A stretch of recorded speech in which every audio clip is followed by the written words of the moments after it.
Assalamualaikum warahmatullahi wabarakatuh. Kami dari kelompok 3 yang beranggotakan 1. Deva Ovianti Sinaga, NPM 1940102036. Yang kedua, Dewi Magdalena Batubara, NPM 1940102051. Yang ketiga, Sela Nurhalisa, NPM 1940102031. Yang keempat, Prika Muslika, NPM 1940102045. Yang kelima, Indah Vanessa Simanjuntak, NPM 19401020. Dalam video ini, kami akan menjelaskan tentang filum porifera. Definisi dan klasifikasi porifera dijelaskan oleh Dewi. Ciri-ciri, struktur, dan morfologi porifera dijelaskan oleh Deva. Anatomi, sistem saraf, dan sistem pencernaan porifera dijelaskan oleh Sela. Sistem ekskresi, sistem reproduksi dijelaskan oleh Indah. Peran ekologi dan manfaat porifera bagi makhluk hidup dijelaskan oleh Prika.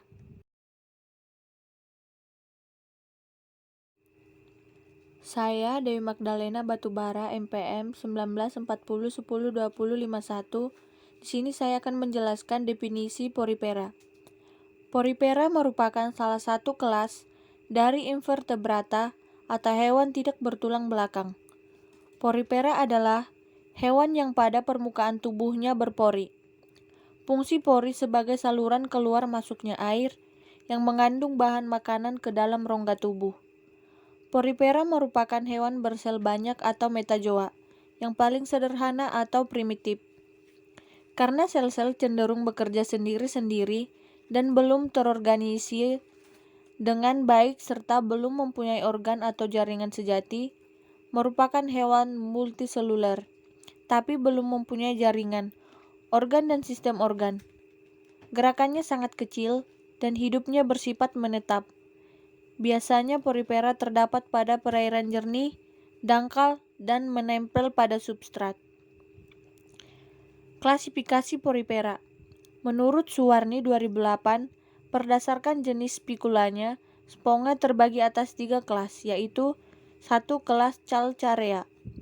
Sponge ini memiliki tubuh yang disusun oleh spikula kalsium karbonat.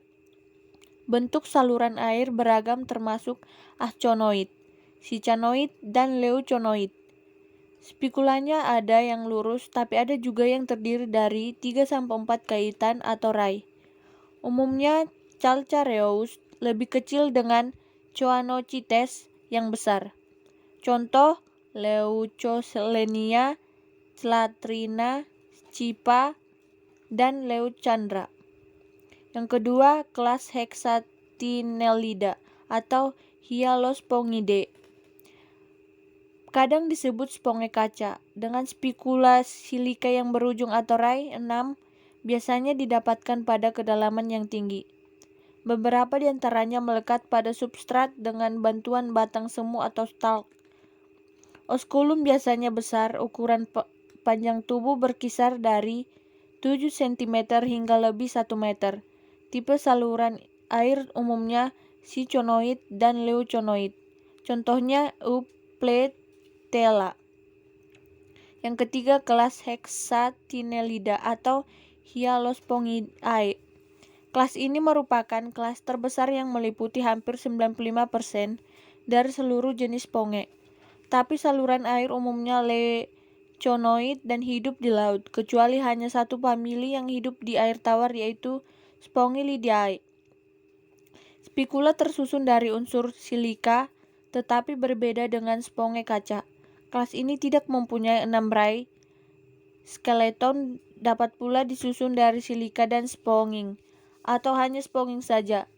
Rongga kanal internal berukuran kecil, bulat, dan diselimuti oleh sel Choanochites. Bentuk, ukuran, dan warna tubuh lebih bervariasi.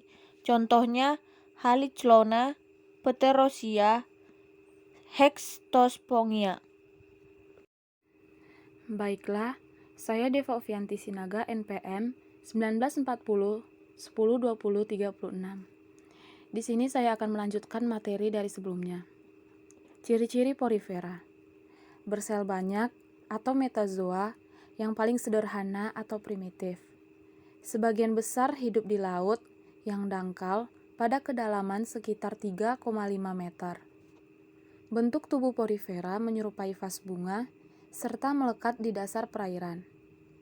Tubuhnya terdiri dari 2 lapis sel atau diploblastik dengan lapisan luarnya atau epidermis yang tersusun dari sel-sel yang mempunyai bentuk pipih disebut dengan pinakosit. Pada epidermis terdapat porus atau lubang kecil yang disebut ostia yang dihubungkan dengan saluran kerongga tubuh atau spongocoel. Lapisan di dalamnya tersusun atas sel-sel yang berleher serta berflagel yang disebut choanosit yang berfungsi untuk dapat mencernakan makanan. Di dalam mesoglea juga terdapat beberapa jenis sel, yakni sel amoebosit, sel skleroblast, sel arkeosit. Sel amoebosit atau juga amoeboid yang berfungsi untuk dapat mengambil makanan yang telah dicerna di dalam choanosit. Sel skleroblastnya tersebut berfungsi dengan membentuk duri atau spikula atau juga spongin. Spongin tersusun atas serabut-serabut spongin yang lunak, berongga, yang membentuk seperti spon. Sel arkeosit tersebut berfungsi sebagai sel reproduktif, misalnya pembentuk tunas, pembentukan gamet, pembentukan bagian-bagian yang rusak, serta juga regenerasi. Struktur tubuh porifera. Lapisan luar tubuh atau epidermis terdiri dari selapis sel yang membentuk celah-celah kecil yang disebut ostium. Sel yang membentuk dan menggerakkan ostium disebut porosit. Lapisan dalam atau endodermis terdiri atas sel berbentuk leher yang disebut choanosit. Choanosit memiliki inti, vakuola, dan flagella yang berkaitan dengan fungsi sel ini sebagai alat pencernaan. Pencernaan terjadi di dalam choanosit, oleh karena itu disebut memiliki pencernaan interseluler. Antara tubuh bagian luar dan dalam terdapat lapisan tengah yang terdiri dari 3 model sel, yaitu amoebosit dan skleroblast dan arkeosit. Dinamakan amoebosit merujuk kepada bentuk dan sifat selnya yang menyerupai bentuk dan sifat amoeba, yang mudah berubah bentuk. Skleroblast menghasilkan rangka yang disebut spikula. Spikula umumnya terbuat dari mineral kalsium karbonat dan silika, sedangkan yang lain terbuat dari bahan organik spongin. Sedangkan arkeosit berfungsi dalam reproduksi sel secara seksual. Morfologi porifera. Ukuran tubuh porifera sangat bervariasi, dari sebesar kacang polong sampai setinggi 90 cm dan lebar 1 meter. Bentuk tubuh spons juga bermacam-macam, beberapa simetri radial, tetapi kebanyakan berbentuk tidak beraturan dengan pola bervariasi. Pada porifera, sebagian tubuhnya menghubungkan lingkungan luar dan dalam tubuh, dan terletak pada bagian stal dinamakan osculum. Ruangan ini berhubungan dengan spongciol yang terletak di tengah-tengah tubuh dan merupakan ruangan yang besar. Tubuh bagian luarnya terdiri atas pori-pori atau oosita. Membuka dan menutupnya ostis diatur oleh sel porosity yang menghubungkan bagian luar dengan bagian dalam tubuh. Sel-sel yang melapisi tubuh di sebelah luar ialah sel epitel yang berbentuk pipih sehingga disebut sel-sel leher atau choanocyte. Sel ini pada ujungnya mempunyai flagellum.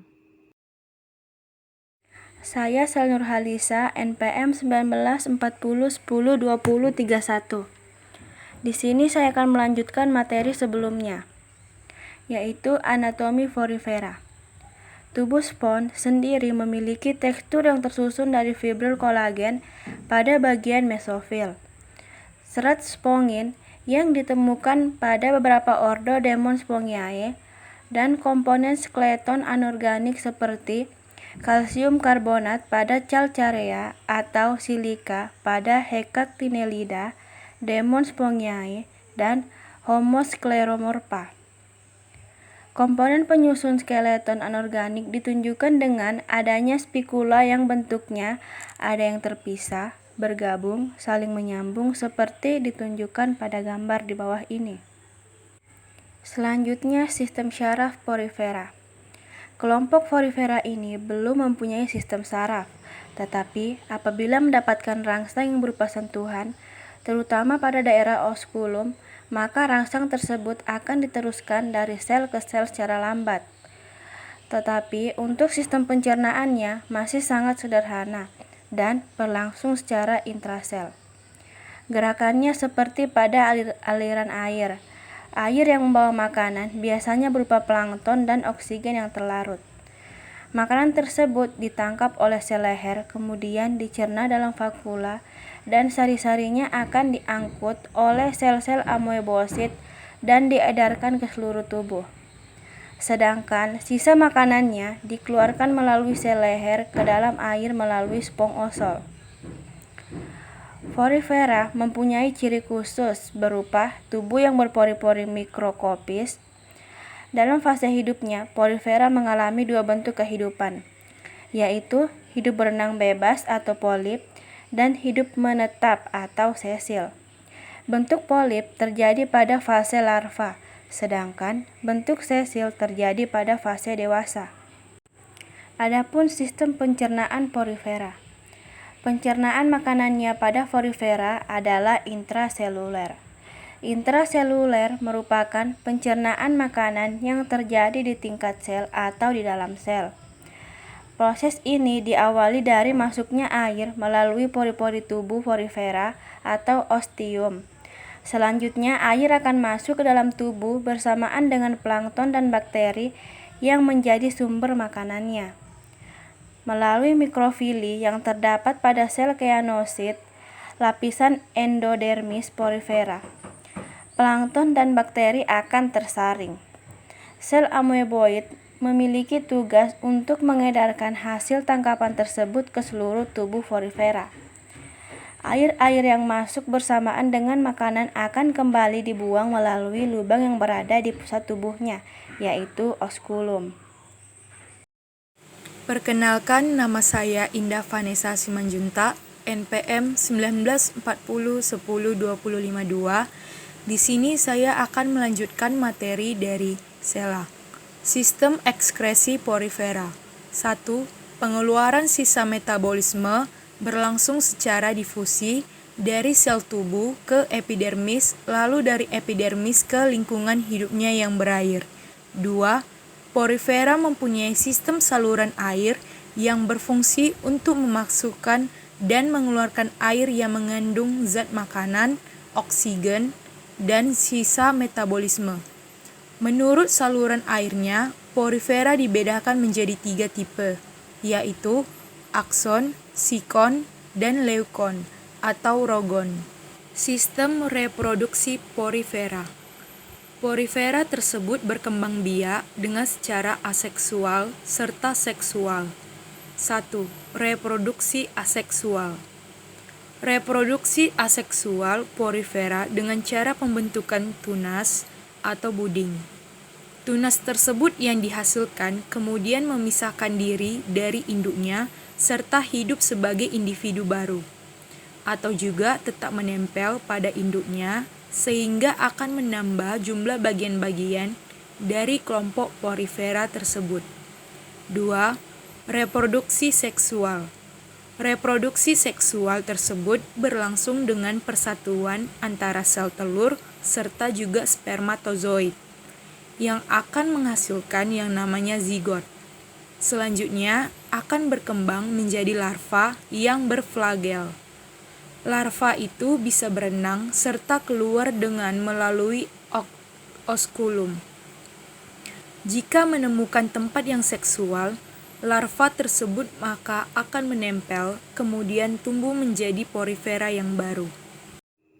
Saya Frika Muslika, NPM 1940102045. Di sini saya akan melanjutkan materi sebelumnya. Peran ekologis porifera. Porifera merupakan hewan penyusun terumbu karang atau koral, sehingga memiliki fungsi ekologis yang penting bagi ekosistem perairan laut. Di alam, anggota porifera berperan penting sebagai penyusun biodiversitas di dasar samudra. Anggota filum ini juga mampu bersimbiosis dengan bakteri dan menghasilkan bioaktif. Manfaat porifera bagi makhluk hidup.